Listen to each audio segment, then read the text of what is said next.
고난 주간 오늘 마지막 날 이 새벽에 주시는 말씀이 저와 여러분에게 영혼의 양식이 되고 또 큰 은혜가 되기를 주 예수님의 이름으로 축복합니다. 아멘. 어제까지는 구약 성경의 5대 제사에 대해서 말씀을 드렸고, 이제 오늘은 이스라엘 백성이 지키는 7대 절기 가운데의 첫 번째 유월절 절기에 대해서 말씀을 나누며 은혜를 받고자 합니다.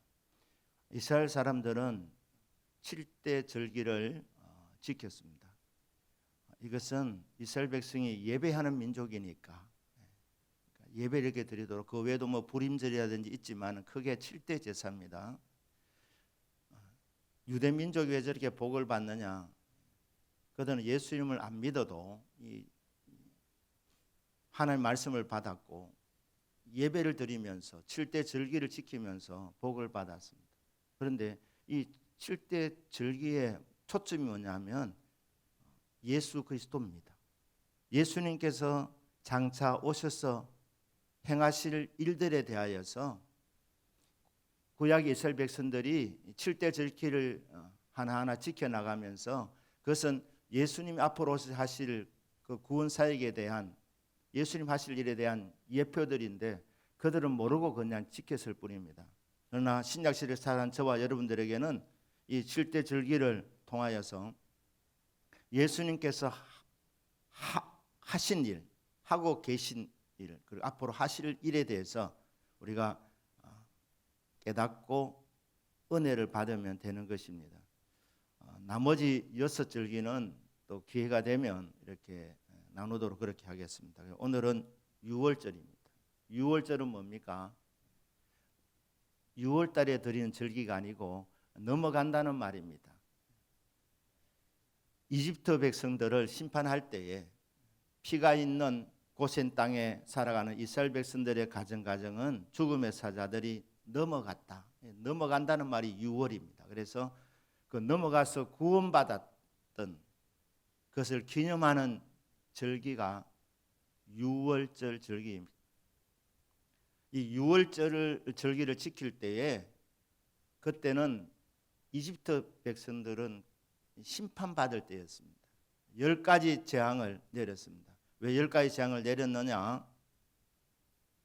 이스라엘 백성들을 예배하는 이스라엘 백성들을 보내주지 않았어도 그렇지만 이집트 사람들이 상천하지에 여호와 하나님밖에 없는데 하나님을 믿지 아니하고 잡신을 섬기고 있었으니까 그것이 잘못됐다는 것을 그들이 깨닫고 여호와 하나님만이 참 하나님 것을 깨닫도록 하기 위해서 내린 재앙이 10가지 재앙인데 계속해서 안 들으니까 갈수록 강도 높은 심판을 행하다가 마지막 10번째 재앙이 뭐냐 하면 죽음의 사자가 이집트의 집집마다 다 이렇게 들어가서 장자를 치는 사건이었습니다.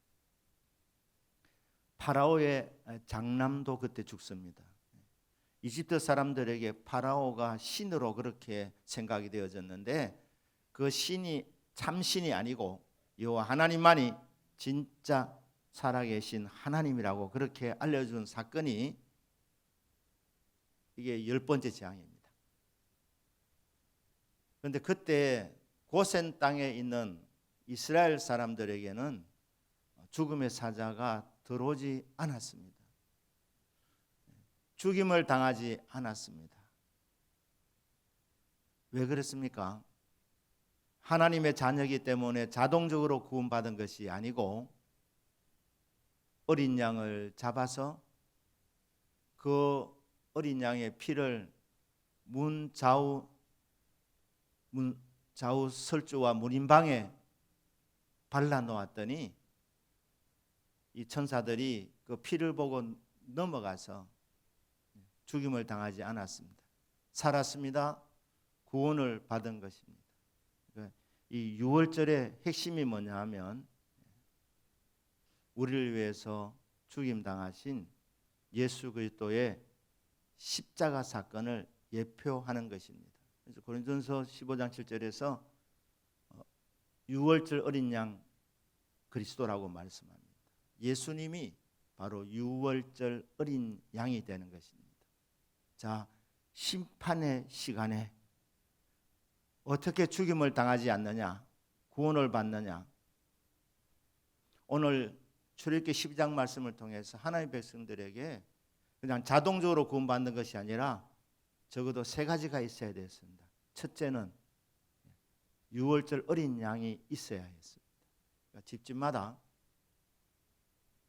1년 된 흠없는 수양을 붙잡고 있어야 됐습니다. 그 달을, 이 유월절 행하는 달을 한 해의 첫 달로 삼아라.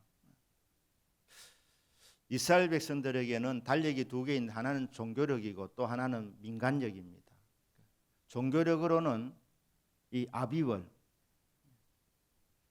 보리의 푸른 이삭이라는 뜻을 갖고 있는 이 아빕이라는 이 아비월, 그걸 정월로 삼으라 했습니다. 우리 달력으로 하면은 한 3, 4월이 됩니다. 이거를 너희들의 첫 해로 삼아라. 첫 해의 첫 달로 삼아라. 그렇게 말씀을 하셨습니다. 자, 집집마다 양이 있어야 되는 것입니다. 아무런 흠도 없고 점도 없는 1년 된 수양이 집집마다 있어야 되는 것입니다. 그리고 그 양을 먹어야 사는 것입니다. 이 양은 예수 그리스도이십니다. 오늘 이 말씀을 들으면서 저와 여러분들에게 던지는 질문은, 나는 내 마음속에 어린 양이신, 유월절 어린 양이신 예수님을 모시고 있는가? 예수 그리스도를 모시고 사는 자에게는 생명이 있음을 믿습니다. 영원한 생명, 영생이 있는 줄로 믿습니다. 여러분, 어린 양을 모시고 살면 이게 새로운 삶입니다. 그런 적 누구든지 그리스도 안에 있으면 새로운 피조물이라. 이전 것은 지나갔으니 보라, 새 것이 되었도다. 이스라엘 백성들은 달력이 두 개라고 말했습니다. 민간력으로는 7월 달이 한 해의 첫 달이 됩니다. 우리 원력으로 하면 10월 달입니다. 그러니까 10월 1일이 유대인들에게는 정월이 됩니다. 그날을 나팔절이라 그렇게 말합니다. 그런데 신앙 원력으로는 이 아비월, 이 달이 정월이 되는 것입니다. 이스라엘 백성들은 육적으로는 7월 달이 정월이고 영적으로는 이 아비월이 정월이 됩니다. 우리로 하면 10월 달이 그들에게 정월이 되고 3월 달이 3, 4월 달이 이게 영적으로는 정월이 되는 것입니다.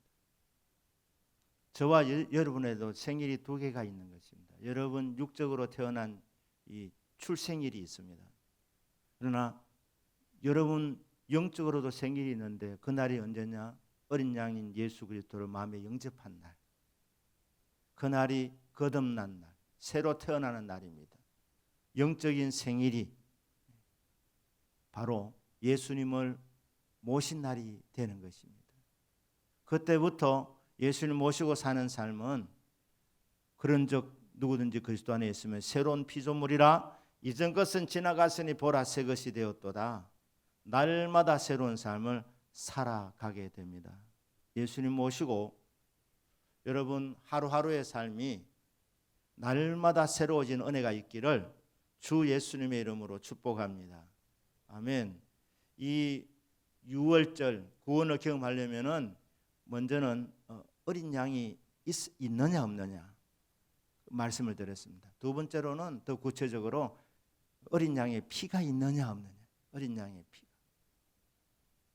정월 10일에 양을 붙들어 놓고 있습니다. 집에 가둡니다. 그리고 4일 동안 보관을 합니다. 그리고 14일 저녁 때쯤에 이 양을 잡습니다. 이 양을 잡아가지고 피를 문 좌우 설주와 문 임방에 바릅니다. 이집트의 집집마다 그 장자를 칠 때에 이 고센 땅에 있는 이스라엘 백성들의 집집마다 이 죽음의 사자 천사들이 이렇게 방문을 하는데 피가 있는 그 집은 보고 넘어가게 되는 것입니다. 이 피는 십자가에서 우리를 위해서 흘려주신 예수님의 보혈을 예표하는 것입니다. 이 어린 양의 피에 권세가 있는 것입니다. 이 피를 보고 심판이 면제되는 것입니다. 심판을 집행하는 천사들이 그 피가 있는 집에는 들어오지 못하는 것입니다.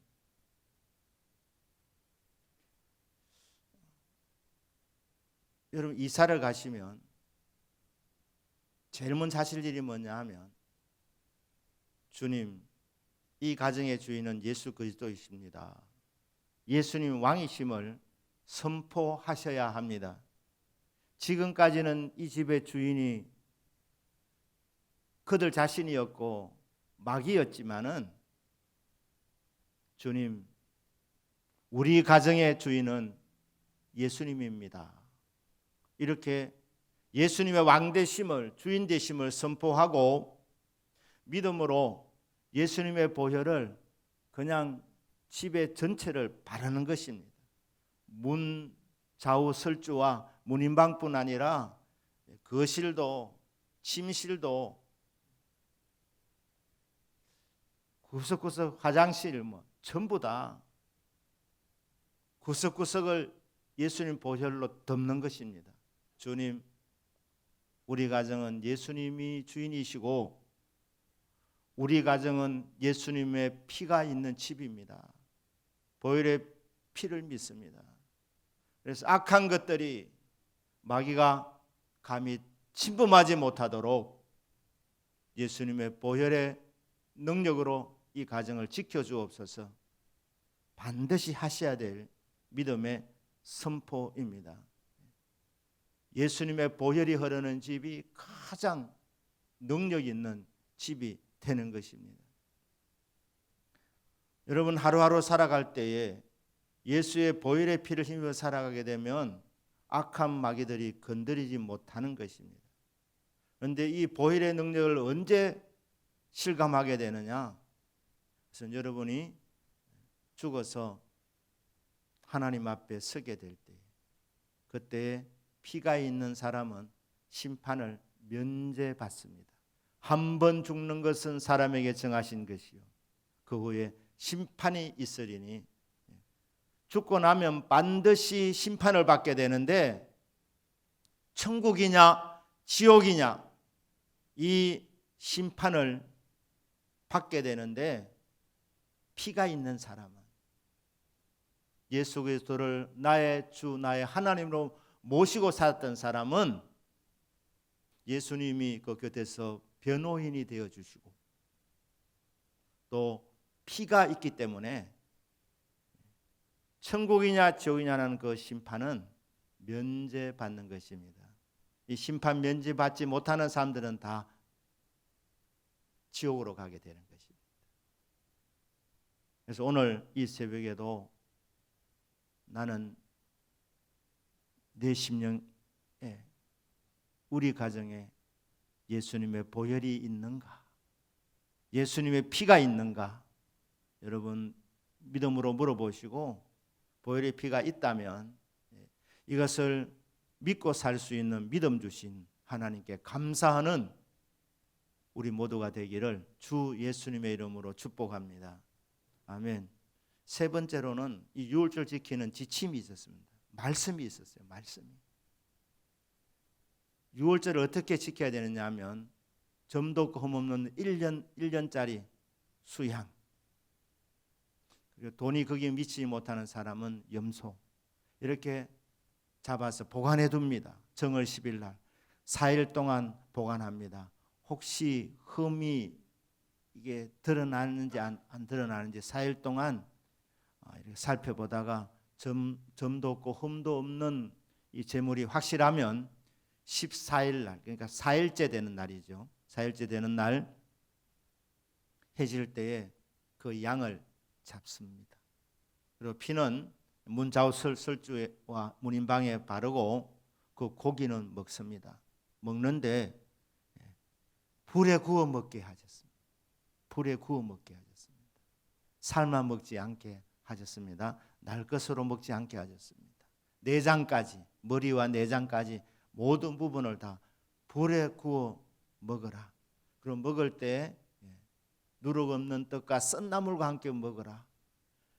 그리고 일어나서 허리띠를 띠고 신발을 신고 지팡이를 한 손에 든 채로 이렇게 먹으라고 이렇게 말씀을 하고 계십니다. 어떻게 유월절 지켜야 될지 말씀을 통해서 정확하게 하는 방법을 알려주고 계시는 겁니다. 우리를 구원해 주신 하나님께서 저와 여러분의 나날 하루하루의 삶을 말씀으로 인도하고 계십니다. 오늘 질문은 크게 세 가지. 첫째, 나는 예수를 모시고 살고 있는가? 두 번째, 나는 예수님의 피가 있는 사람인가? 보혈을 의지하고 살아가는 인생인가? 세 번째는 내 인생에 하나님의 말씀이 있는가? 말씀이 내 안에 있는가? 말씀을 모시고 살아가는가? 말씀의 인도함을 받는 삶인가? 하나님 말씀이 우리를 인도하는 이 삶은 푸른 풀밭 쉴만한 물가로 이끌림을 받는 삶입니다. 원수의 목전에서 원수가 죽이려고 해코지하려고 끊임없이 호시탐탐 노리고 있지만 말씀의 인도함을 받는 삶은 원수의 목전에서 말씀을 따르는 인생에 주시는 상을 받아 내 잔이 넘치나이다, 내 잔이 넘치나이다 이렇게 승리를 맛보고 승리를 고백하면서 살아가도록 만들어주시는 것입니다. 하나님의 자녀는, 구원받은 하나님의 자녀는 하나님 말씀의 인도함을 받아야 되는 것입니다. 날마다 인도함을 받아야 되는 것입니다. 하나님께서 말씀의 인도함을 받는 사람들에게 경제적인 부분까지도 책임져 주실 줄로 믿습니다. 경제라는 말이 영어로 이코노미라 그러는데 두 단어가 합쳐져 있습니다. 하나는 오이코스라는 말입니다. 칩이라는 말. 또 하나는 노모스, 법이라는 말입니다. 경제가 뭡니까? 경제는 칩에 법이 있을 때, 하나님 말씀이 있을 때, 법대로 안 사는 사람은 무법자입니다. 자기 마음대로 사는 사람, 자기 능력과 자기 판단을 따라 살아가는 인생이지만 성도는 그렇게 살 수 없습니다. 성도는 언제나 자기를 부인하고 주여 내가 아니라 주님이십니다. 주여 말씀으로 인도하여 주시옵소서.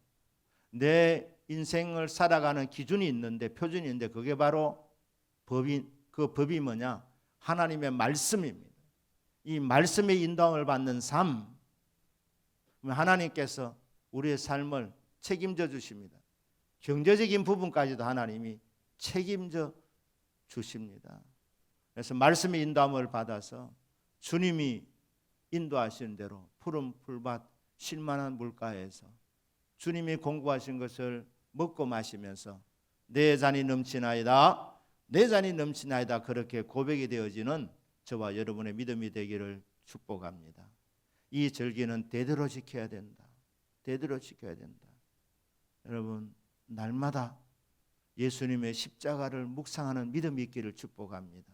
나를 위해서 죽으시고 나를 위해서 피를 흘려주신 예수 그리스도, 그 은혜로 그 공로로 말미암아 날마다 승리하고 주신 말씀을 통하여서 하나님의 인도함을 날마다 경험하는 저와 여러분이 되도록 늘 십자가를 묵상하고 십자가를 의지하고 십자가를 믿고 고백하는 저와 여러분의 믿음이 되기를 주 예수님의 이름으로 축복합니다. 아멘. 기도하겠습니다.